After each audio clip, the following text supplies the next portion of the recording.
जय हिंद। इस वीडियो में हम ट्रांसफार्मर के बारे में A to Z समझेंगे कि ये ऊपर वाला एक्सपेंशन टैंक क्या होता है, ये मेन टैंक क्या होते हैं, ये रेडिएटर क्या होते हैं, सब बुशिंग क्या होती है, अंदर का कोर नरम लोहा का होना चाहिए या सिलिकॉन स्टील का होना चाहिए, वाइंडिंग डबल होनी चाहिए या सिंगल होनी चाहिए, ईडी करंट क्या होती है, इसमें लोहा हानि, उष्मा हानि, कॉपर हानि यानी लॉसेज ऑफ ट्रांसफार्मर, इस सब के बारे में हम लोग इस वीडियो में कंप्लीट समझेंगे।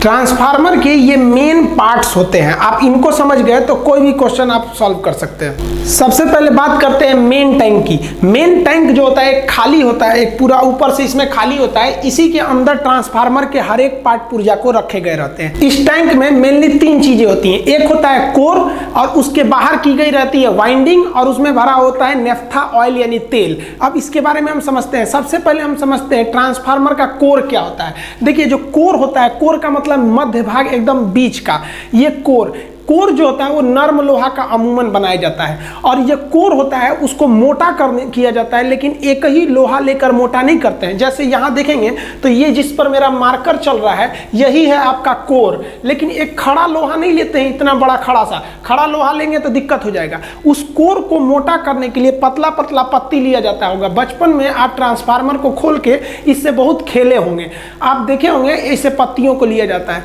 ऐसा क्यों किया जाता है? तो इसके लिए इसमें ईडी करंट ना उत्पन्न हो, इस तरह की कई चीजें इसमें मायने रखती है, वो अभी हम बताएंगे आपको लॉसेज ऑफ ट्रांसफार्मर में। तो ऐसे ऐसे ब्लेड को जोड़ के आपस में आप देखे होंगे एक मोटा सा कोर तैयार कर लिया जाता है। अब ट्रांसफार्मर में अगर जहां कहीं भी खाली जगह होगा वहां एक एक्स्ट्रा करंट उत्पन्न हो जाता है, उसे हम कहते हैं ईडी करंट। उस ईडी करंट को बचने के लिए, इसमें खाली जगह न देने के लिए इसके ऊपर वार्निश का लेप लगा दिया जाता है। आप देखेंगे एक लेप लगा दिया जाता है, वह लेप इस पर उत्पन्न होने वाली एक्स्ट्रा करंट यानी ईडी करंट को कम करता है और इसी लेप को लगाकर इसे आपस में जोड़ के इस कोर को मोटा कर लिया जाता है और इस प्रकार इस कोर को मोटा कर लिया गया। अब ये कोर एक बड़ा सा शकल ले लिया, लेकिन वो कई सारे पत्ती यानी ब्लेडों से मिलकर बना हुआ है, तो ये हो गया आपका कोर। अब इस कोर के ऊपर कॉपर यानी तांबे के तार से वाइंडिंग की जाएगी। वाइंडिंग मतलब उसमें लपेटा जाएगा और ये वाइंडिंग दो परत की होती है।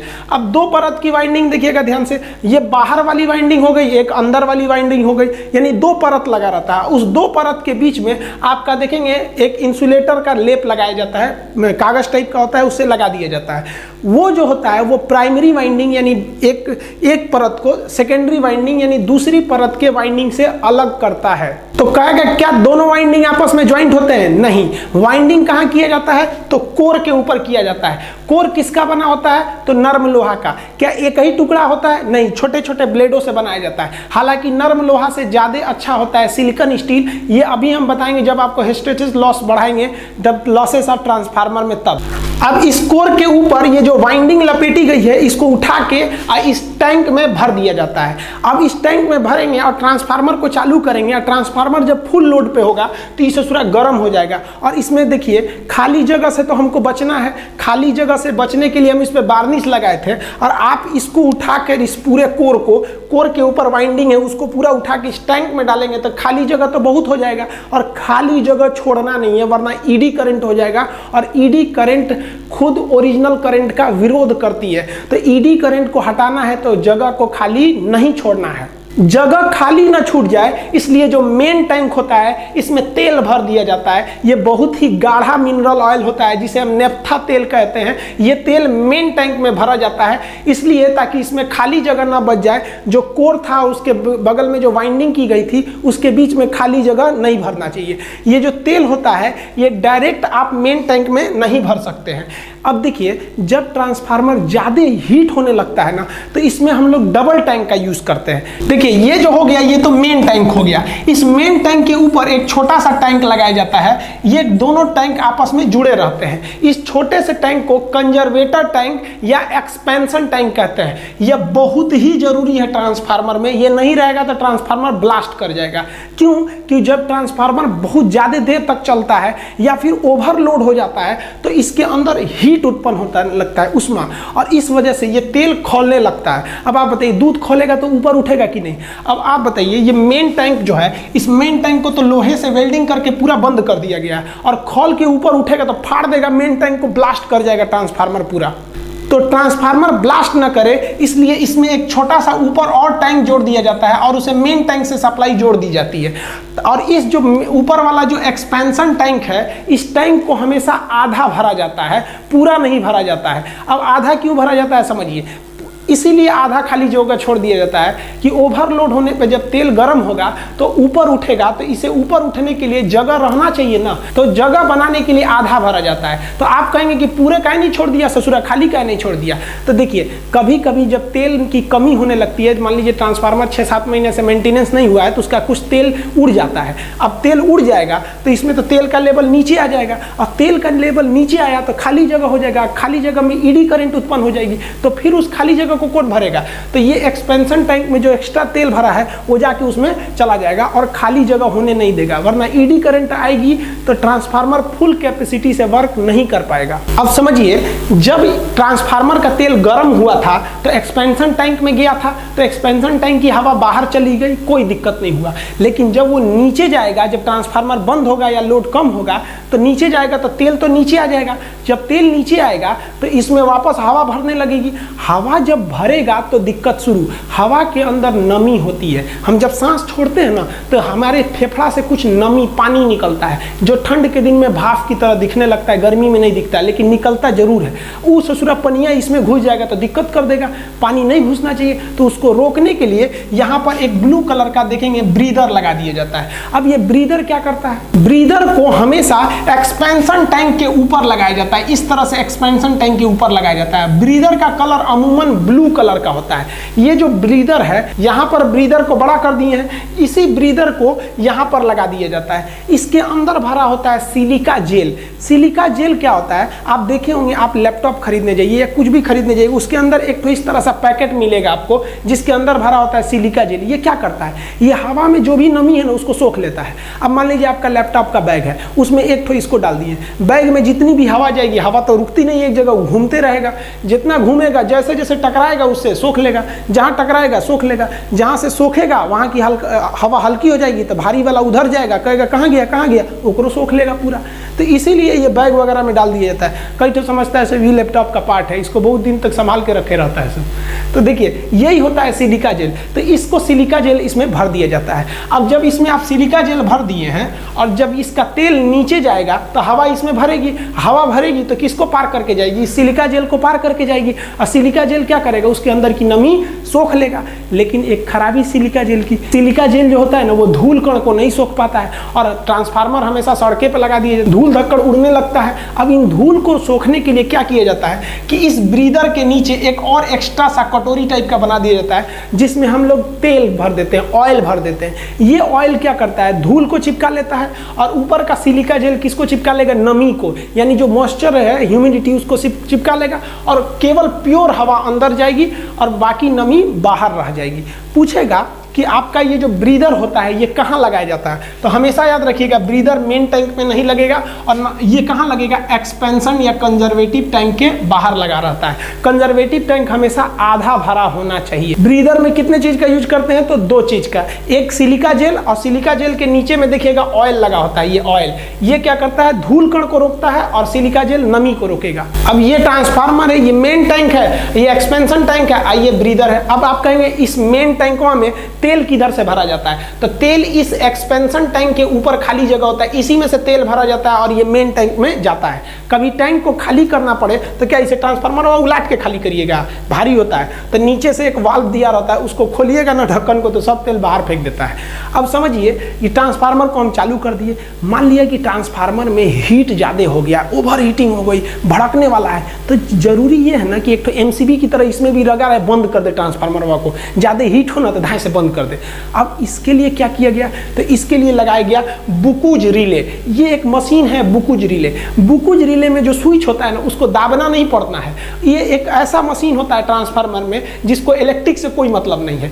इसके अंदर एक स्विच होता है और वो स्विच को दबाने की क्षमता पारा में भर दिया जाता है। नीचवा पारा रख दिया जाता है, स्विचवा ऊपर, जहाँ ज़्यादा गर्मी होगा पारा जो होता है मरकरी गर्म होकर ऊपर के स्विचवा को दाब देगा, और जैसे दाबेंगे ट्रांसफार्मर की सप्लाई कट जाएगी। तो बुक बुकुज रिले जो होता है ना, ट्रांसफार्मर में अलार्म बजा देता है और ज़्यादा हीट हो गया तब वो क्या कर देता है, ट्रांसफार्मर की सप्लाई को काट देता है। अब कहेगा ये बुकुज रिले में कैसे स्विच का प्रयोग होता है, तो बुकुज रिले में मरकरी यानी पारा स्विच का प्रयोग होता है। दूसरा, बुकुज रिले को कहाँ लगाया जाता है, तो याद रखिएगा बुकुज रिले को हमेशा जो एक्सपेंशन टैंक है और जो मेन टैंक है इनके बीच में लगाया जाता है बुकुज रिले को, ये हमेशा याद रखिएगा। जैसे यहाँ देखिए मेन टैंक है और ये आपका एक्सपेंशन टैंक या कंजर्वेटर टैंक है, तो उसके बीच में हम लगाते हैं बुकुज रिले, इसमें पारा यानी मरकरी स्विच का प्रयोग होता है।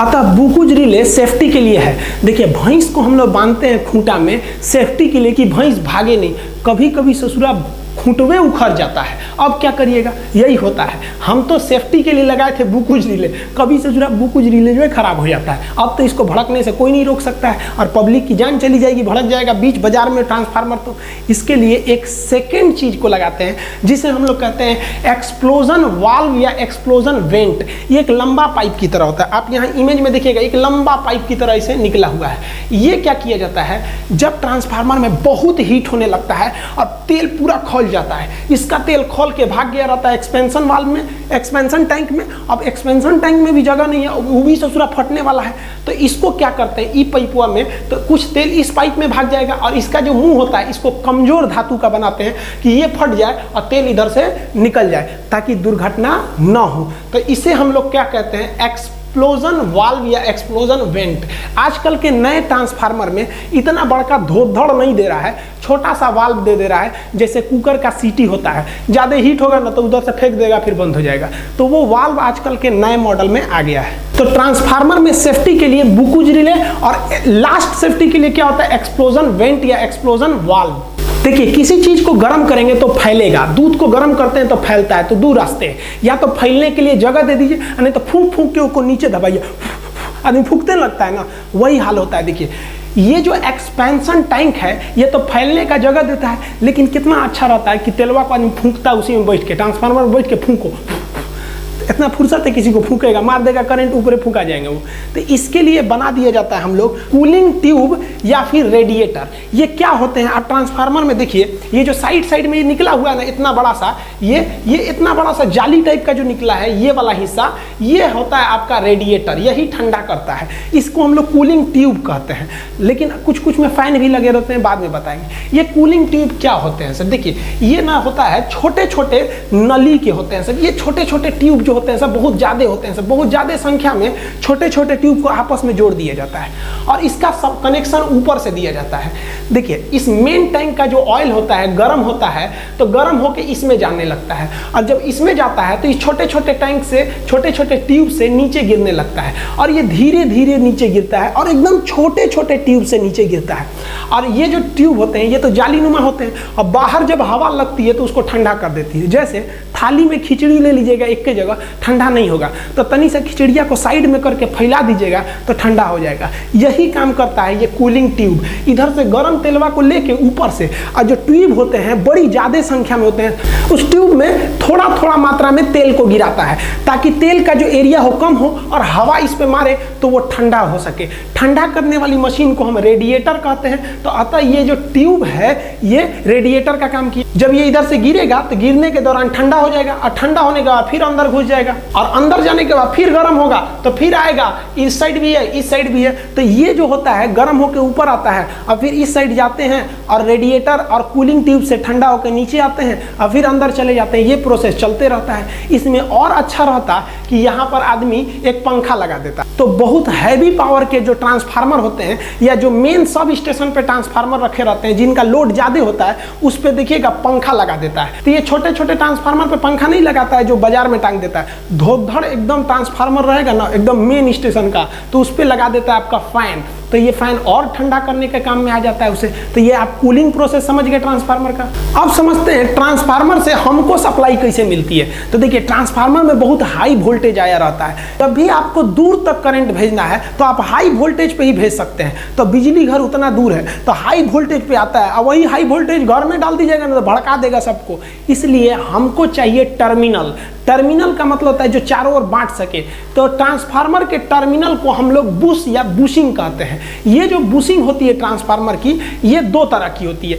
एक जो उसमें मेन सप्लाई आती है हाई वोल्टेज वाली, और उससे जो हमारे घरों में जाती है लो वोल्टेज की, तो उसे लो वोल्टेज। तो जो बुशिंग यानी टर्मिनल है, ये जो देख रहे हैं आप टर्मिनल, इसमें आप देखिएगा तो 4-4 की जोड़ी में टर्मिनल मिलेंगे, लेकिन इसमें भी देखिएगा तो 2 ठो मिलेंगे आपको। देखिए यहाँ ध्यान से, लो वोल्टेज के लिए यहाँ पे आपको मिलेगा।